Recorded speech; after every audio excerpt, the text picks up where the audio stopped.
સ્વામિનારાયણ મંદિરમાં સોનાની છેતરપિંડી કરવાના આરોપમાં આરોપીની ધરપકડ. ક્રાઇમ બ્રાન્ચે આરોપી શૈલેષ ઉંધડને ચોરાયેલા સામાન સાથે ધરપકડ કરી. 21 ડિસેમ્બર 2025ના રોજ વાસણા બસ સ્ટેન્ડ સામે આવેલા સ્વામિનારાયણ મંદિરમાં સોનાની છેતરપિંડી એટલે કે સોનાનો હારનો કેસ પ્રકાશમાં આવ્યો હતો.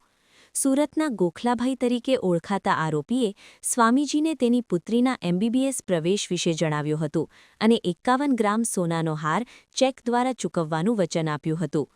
તેણે સ્વામીજી પાસેથી સોનાનો હાર અને એક જૂની જોડી મેળવી લીધી હતી અને મંદિર પરિસરમાંથી ભાગી ગયો હતો. ક્રાઇમ બ્રાન્ચે આરોપી શૈલેષભાઈ ઉંધડને કુલ ₹6,47,000 ચોરાયેલા સામાન સાથે ધરપકડ કરી હતી. રાજ્યભરના વિવિધ પોલીસ સ્ટેશન વિસ્તારોમાં આરોપી સામે અનેક કેસ નોંધાયેલા છે. વાસણા પોલીસ સ્ટેશનમાં સોંપ્યા બાદ આગળની કાર્યવાહી ચાલુ છે.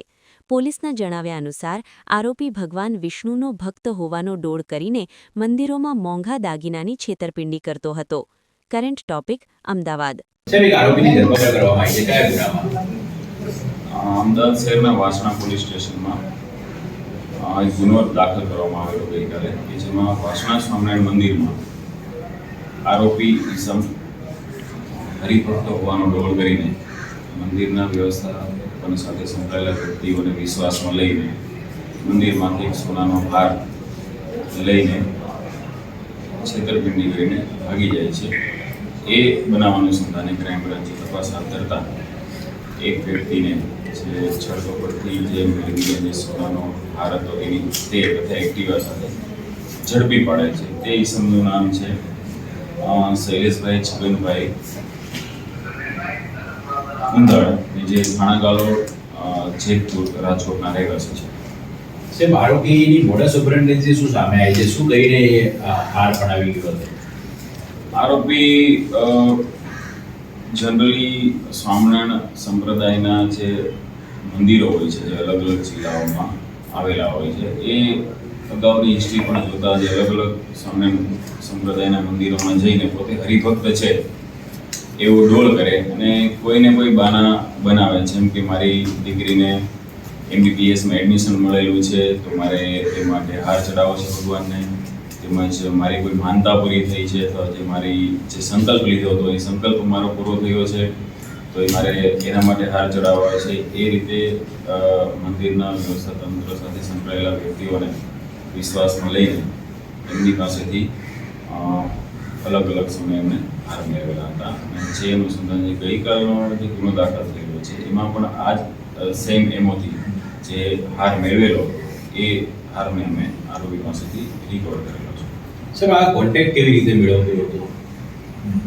આરોપી શૈલેષ ઉંધાડ છે એ ગૂગલ ઉપરથી સ્વામિનારાયણ સંપ્રદાયના જે મંદિરોની જે લિસ્ટ હોય છે એમાંથી જે ગૂગલ ઉપર જે મોબાઈલ નંબર આપેલો છે એ મોબાઈલ નંબર ઉપર પોતે સંપર્ક કરે અને પ્રાથમિક રીતે પોતાને જે સંકલ્પ પૂરો થયો છે અથવા જે પોતે ડોળ કરે છે, હરિભક્ત હોવાનો ડોળ કરીને જે વાતો કરે છે એ વાત કરીને મંદિરની સંપર્ક સાધીને કોઈ પણ વસ્તુ ચડાવવા માંગે, હાર ચડાવવા માંગે છે, સોનું ચડાવવા માંગે છે, એ વાત કરીને પ્રાથમિક રીતે આગળ વધીને પછી રૂબરૂ મુલાકાત લેતો મંદિરની અને એ વ્યક્તિ જે મંદિર સાથે સંકળાયેલા હોય છે એમને ભરોસામાં લેતા અને પછી હાર મેળવી લઈને પોતે પરત આવતા.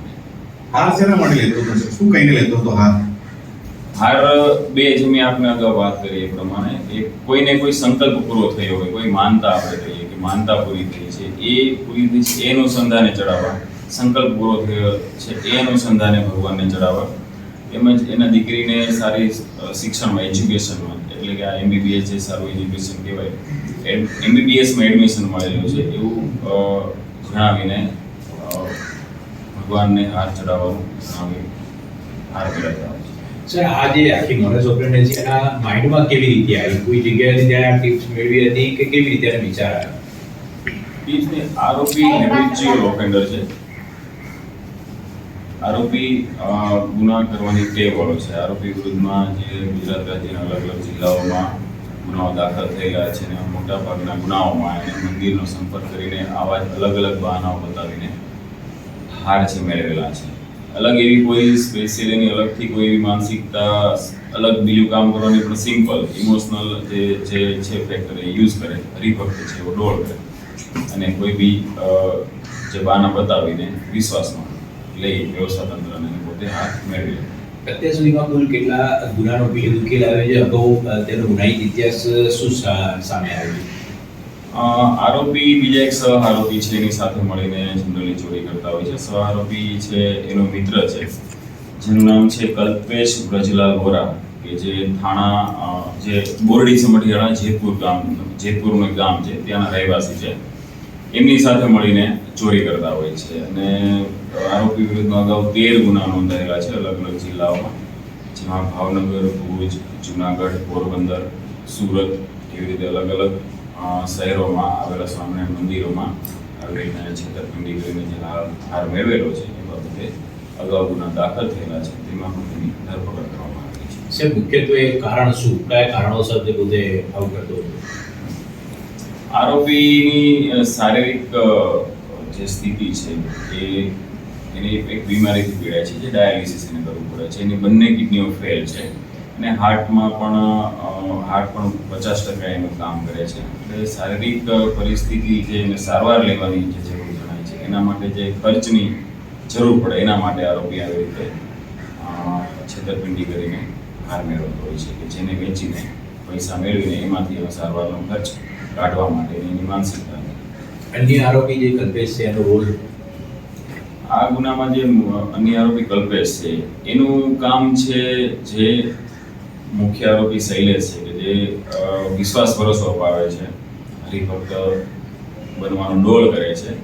એ ડોળ કર્યા પછી જે સિક્યુરિટી પેટે એક ચેક આપવાનો હોય છે, કદાચ પણ વ્યવસ્થા તંત્ર કન્વિન્સ ન થાય હાર આપવા માટે તો એક ચેક આપે છે કે ભાઈ આ ચેક તમે સેફટી પેટે રાખો, હું આ હાર છે લઈને બતાવ્યો મારા સગાવાલા, મારા ફેમિલી મેમ્બરને, તમને અનુકૂળ આવશે તો અમે હાર આવો બનાવીને આપને આપી દઈશું.